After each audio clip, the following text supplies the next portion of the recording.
के 508 railway station के पुनर्विकास का शिलान्यास किया है। इस वक्त पीएम संबोधित कर रहे हैं। अभी ही इस बात पर इतने विस्तार से चर्चा कर रहा हूं। साथियों, रेलवे को हमारे देश की लाइफलाइन कहा जाता है, लेकिन इसके साथ ही हमारे शहरों की पहचान भी शहर के रेलवे स्टेशन से जुड़ी होती है। समय के साथ ये रेलवे स्टेशन अब हार्ट ऑफ द सिटी बन गए हैं। शहर की सारी प्रमुख गतिविधियां रेलवे स्टेशनों के आसपास ही होती हैं। इसलिए आज बहुत आवश्यक है कि हमारे रेलवे स्टेशनों को नए आधुनिक स्वरूप में ढाला जाए। रेलवे की जगह का ऑप्टिमम यूटिलाइजेशन किया जाए। साथियों, जब देश में इतने सारे नए आधुनिक स्टेशन बनेंगे तो उससे विकास को लेकर एक नया माहौल भी बनेगा। देसी विदेशी कोई भी पर्यटक जब ट्रेन से इन आधुनिक स्टेशनों पर पहुंचेगा तो राज्य की, आपके शहर की पहली तस्वीर उसे जरूर प्रभावित करेगी। वो यादगार बन जाती है। आधुनिक सेवाओं के कारण पर्यटन को बढ़ावा मिलेगा। स्टेशन के आसपास अच्छी व्यवस्थाएं होने से आर्थिक गतिविधियों को भी बढ़ावा मिलेगा। सरकार ने स्टेशनों को शहर और राज्यों की पहचान से जोड़ने के लिए वन स्टेशन वन प्रोडक्ट योजना भी शुरू की है। इससे पूरे इलाके के लोगों को, कामगारों और कारीगरों को फायदा होगा। साथ ही जिले की ब्रांडिंग भी होगी। साथियों, आजादी के अमृत काल में देश ने अपनी विरासत पर गर्व का भी संकल्प लिया है। ये अमृत रेलवे स्टेशन उसके भी प्रतीक बनेंगे, हमें गर्व से भर देंगे। इन स्टेशंस में देश की संस्कृति और स्थानीय विरासत की झलक दिखेगी। जैसे जयपुर रेलवे स्टेशन में हवा महल, आमेर फोर्ट जैसी राजस्थान की धरोहरों की झलक होगी। जम्मू कश्मीर का जम्मू तवी रेलवे स्टेशन प्रसिद्ध रघुनाथ मंदिर से प्रेरित होगा। नागालैंड के दिमापुर स्टेशन पर वहां की 16 जनजातियों की लोकल वास्तुकला दिखाई देगी। हर अमृत स्टेशन शहर की आधुनिक आकांक्षाओं और प्राचीन विरासत का प्रतीक बनेगा। देश के विभिन्न ऐतिहासिक स्थलों और तीर्थ स्थानों को जोड़ने के लिए इन दिनों देश में एक भारत गौरव यात्रा ट्रेन, भारत गौरव टूरिस्ट ट्रेन भी चल रही है। शायद आपके ध्यान में आया होगा। उसको भी मजबूती दी जा रही है।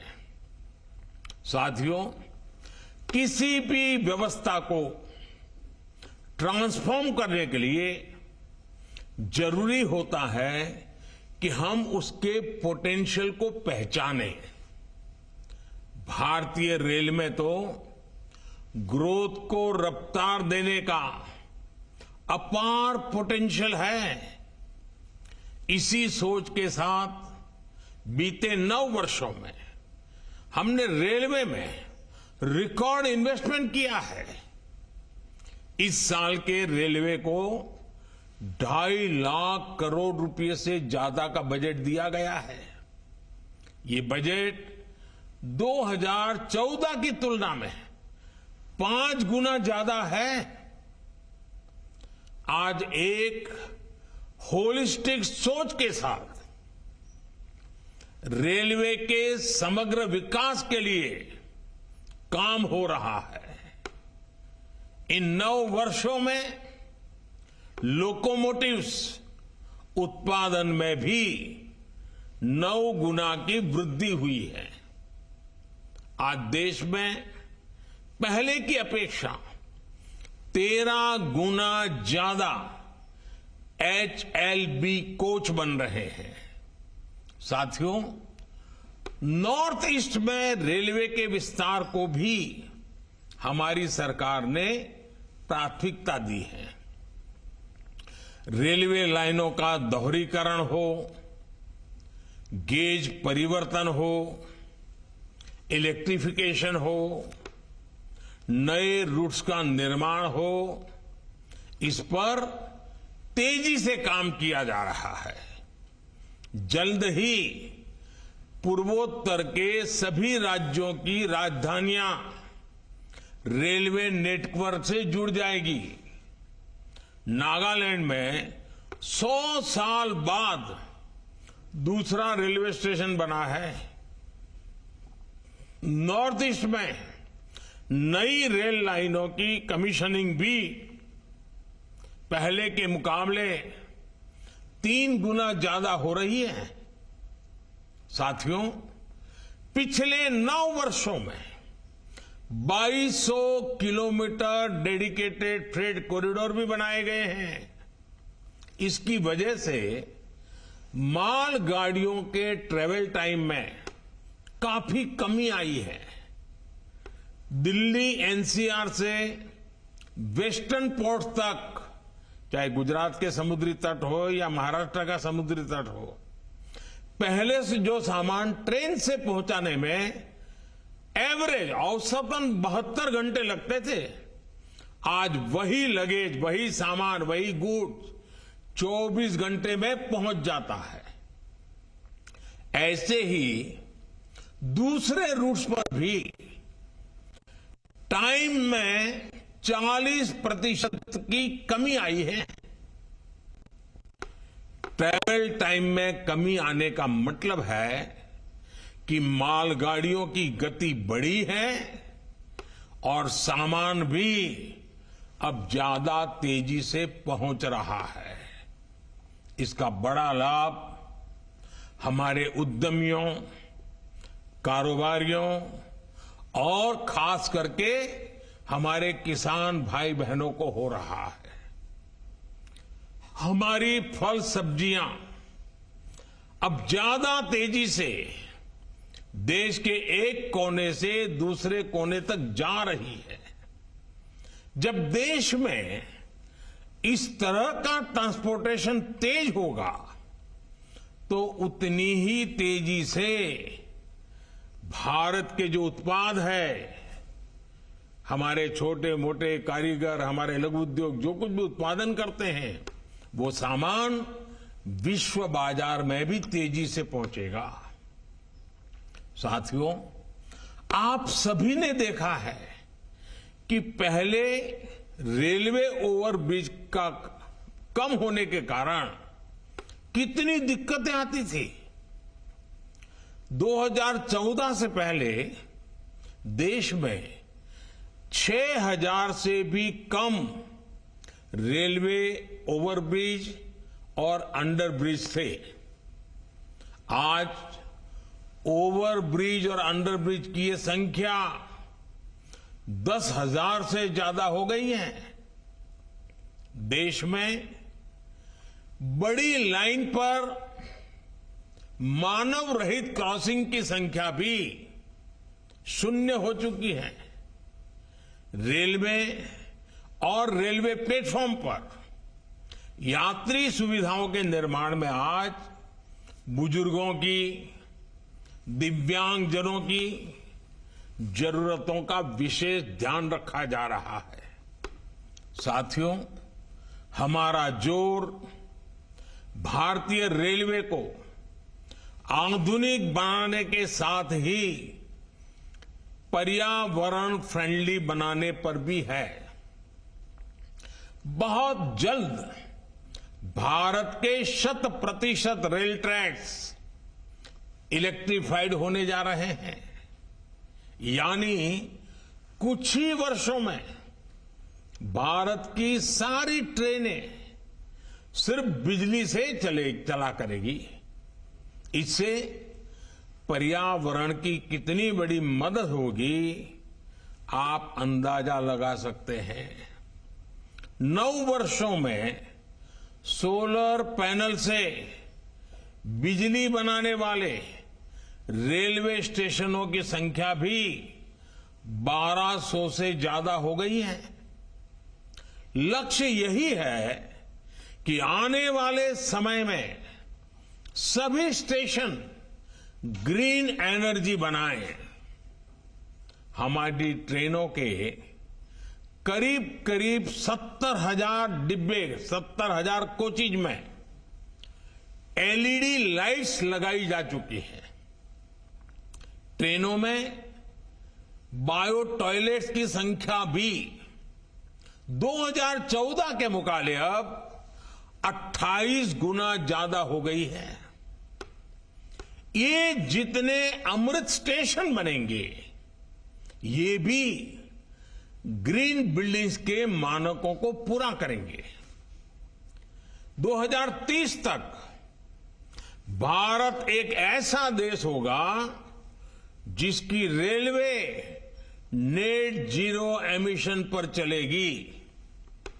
साथियों, रेल ने दशकों से हमें अपनों से मिलने का बहुत बड़ा अभियान चलाया है, काम किया है।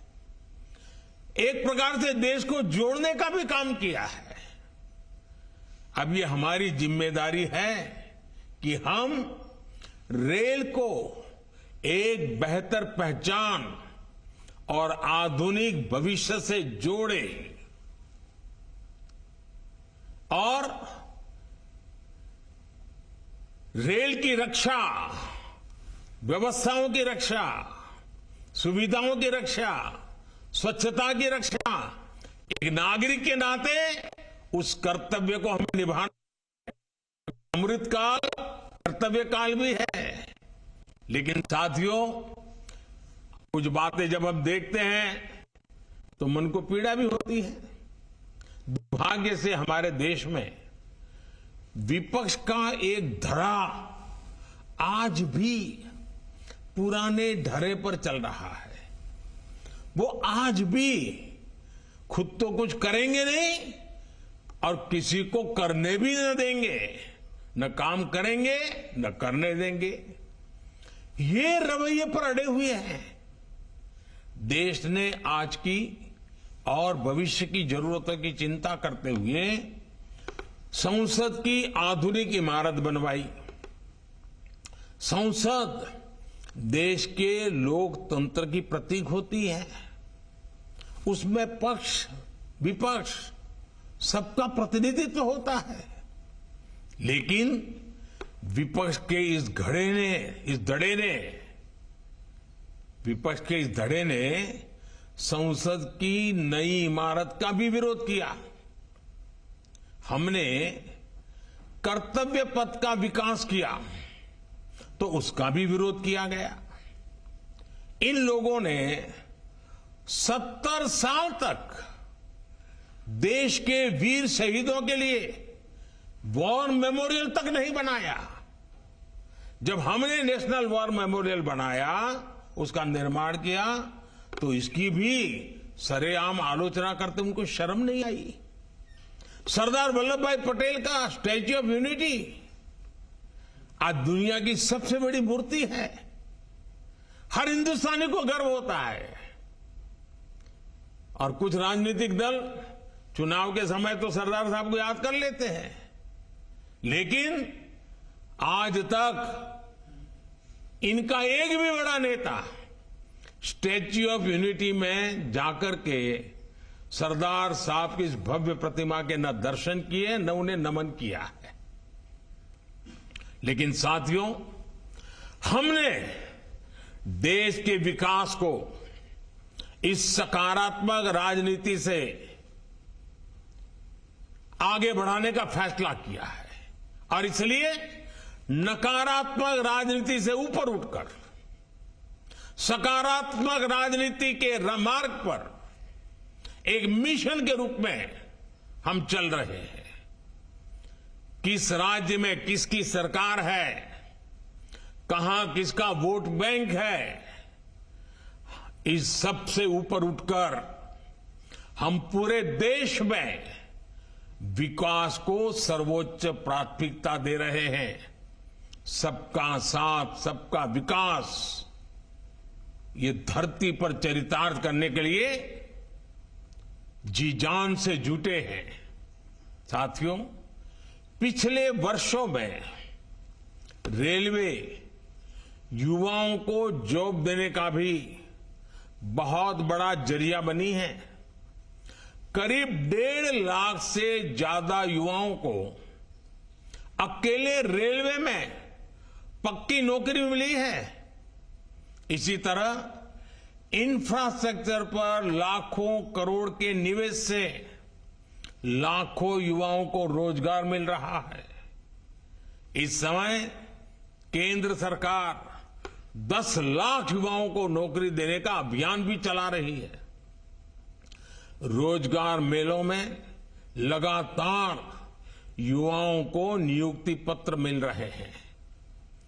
ये बदलते भारत की वो तस्वीर है जिसमें विकास युवाओं को नए अवसर दे रहा है और युवा विकास को नए पंख लगा रहे हैं। साथियों, आज इस कार्यक्रम में बहुत सारे स्वतंत्रता सेनानी हमें आशीर्वाद देने के लिए उपस्थित हैं। कई पद्म सम्मान प्राप्त महानुभाव भी इस कार्यक्रम की शोभा बढ़ा रहे हैं। हर भारतीय के लिए अगस्त महीना बहुत विशेष महीना होता है। ये महीना क्रांति का महीना है, कृतज्ञता का महीना है, कर्तव्य भावना का माह है। अगस्त में कितने ही ऐतिहासिक दिवस आते हैं जिन्होंने भारत के इतिहास को नई दिशा दी और आज भी हमें प्रेरित करते हैं।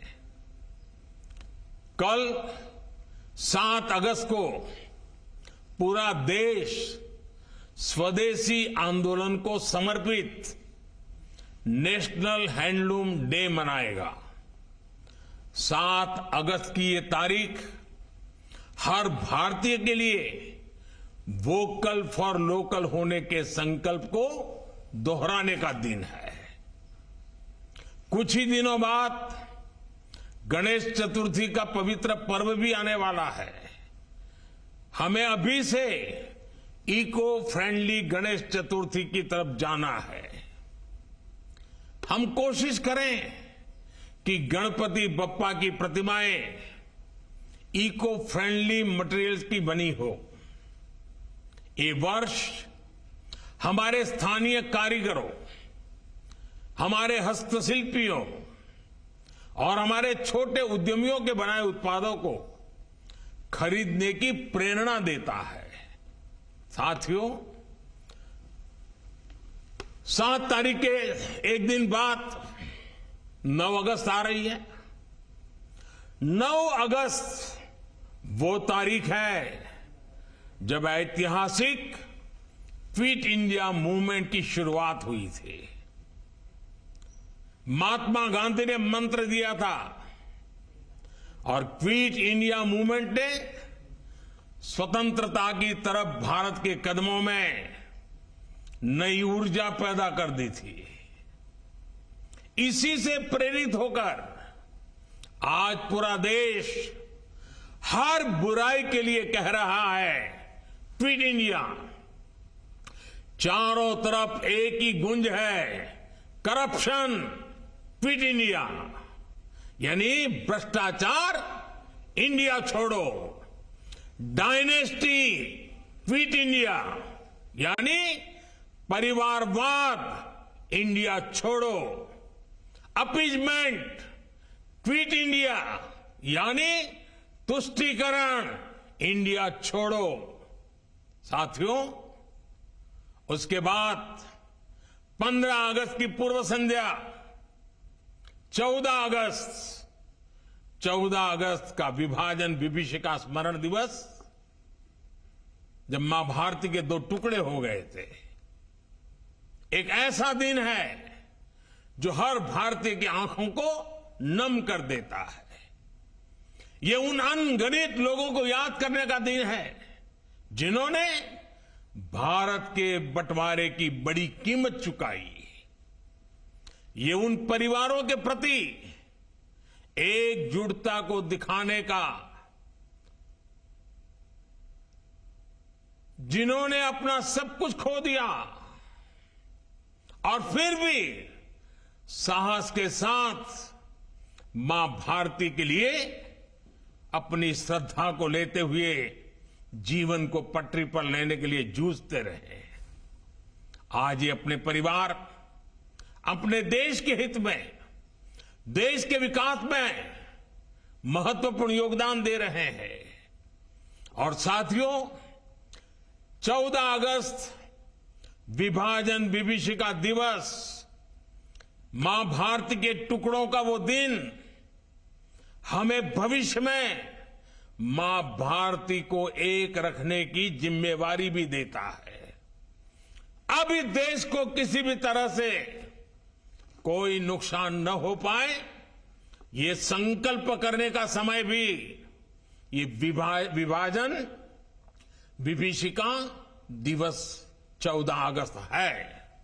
साथियों, देश का हर बच्चा, बुजुर्ग, सब कोई 15 अगस्त का इंतजार करता है। और हमारा 15 अगस्त, हमारा स्वतंत्रता दिवस, हमारे तिरंगे और हमारे राष्ट्र की प्रगति के प्रति हमारी प्रतिबद्धता को दोहराने का समय है। पिछले साल की तरह ही इस बार भी हमें हर घर तिरंगा फहराना है। हर घर तिरंगा, हर दिल तिरंगा, हर मन तिरंगा, हर मकसद तिरंगा, हर सपना तिरंगा, हर संकल्प तिरंगा। मैं देख रहा हूं कि अनेक साथी आजकल सोशल मीडिया पर अपनी तिरंगे वाली डीपी अपडेट कर रहे हैं। हर घर तिरंगा के उद्घोष के साथ फ्लैग मार्च भी निकाल रहे हैं। मैं आज सभी देशवासियों से, विशेष रूप से युवाओं को, हर घर तिरंगे इस आंदोलन से जुड़ने का और इसका प्रचार प्रसार करने का भी आग्रह करता हूं।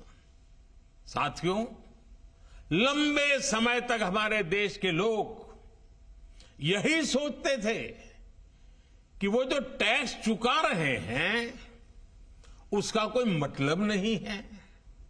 उन्हें लगता था कि उनकी मेहनत से कमाए हुए पैसों को भ्रष्टाचार में उड़ा दिया जाएगा। लेकिन हमारी सरकार ने इस धारणा को बदल दिया। आज लोगों को महसूस होता है कि उनके पैसे का पाई पाई का उपयोग राष्ट्र के निर्माण में हो रहा है। सुविधाएं बढ़ रही हैं, ईज ऑफ लिविंग बढ़ रही है। जो मुसीबतें आपको झेलनी पड़ी वो आपके बच्चों को झेलनी न पड़े, उसके लिए दिन रात काम हो रहा है। इसका परिणाम ये है कि टैक्स भरने वाले लोगों की विकास के प्रति एक विश्वास बढ़ा है और उसके कारण टैक्स देने वालों की संख्या भी बढ़ रही है। एक समय था जब देश में 2 लाख रुपए की इनकम पर टैक्स लग जाता था।